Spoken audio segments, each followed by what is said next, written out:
All right, now we have Greg Remmenga joining us live in the studio. And Greg, today we're going to talk about a procedure that many people get, and sometimes the results they have are unintended, to say the least. Right, and these are the big medical implement type class actions. A class action, also called multi-district litigation, is where one plaintiff that represents the whole group files a suit, and the results of their case then get spread out to the other people that are in that class.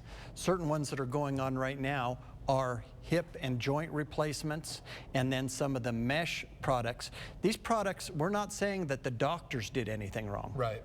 The products are failing because of something that the manufacturer knew or should have known, and so the product has to get replaced, which would mean another hip operation, or the product just doesn't work the way that it's supposed to, causing the patient either serious illness or some type of discomfort because the product wasn't made correct. So we need to get some information from these people who have had hip replacements just to determine whether they are eligible for this type of a program. Right. And what would you say if somebody did have that, they were maybe suffering some of the side effects or some of the symptoms that, hey, my implant may not be working or my replacement may not be working? What do they do? Well, I think we need to start before that. Anybody that's had a hip replacement needs to get the medical records to identify what type of hip replacement it has and the serial number. That's going to be on the surgical records. Then determine if they're part of that action, because a lot of these, they aren't going to experience the problems until they fail, and by then it might be too late. They might not hear about the side effects until it's too late.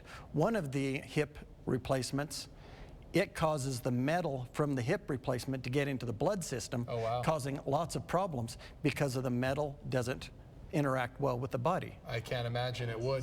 It's a really great example, Greg, and I think you bring up a really great point with these types of things and what people should be doing and how they need to address it before the situation fails, as you mentioned. So my suggestion is anybody that's had a hip replacement, get the surgical records, find out if you're part of that group, and bring them into my office, and we can figure out how to get you involved in that before it gets too late. All right, Greg, that's some really great advice. If you have any questions for Greg, this is a pretty hot topic right now. Feel free to give him a call or drop by his office. As always, thanks for joining us today. And stay tuned. I've got my full weather forecast coming up on the other side of the break.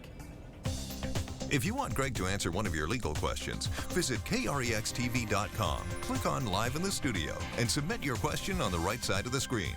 Watch Greg's segment every Wednesday on News Channel 5 at noon.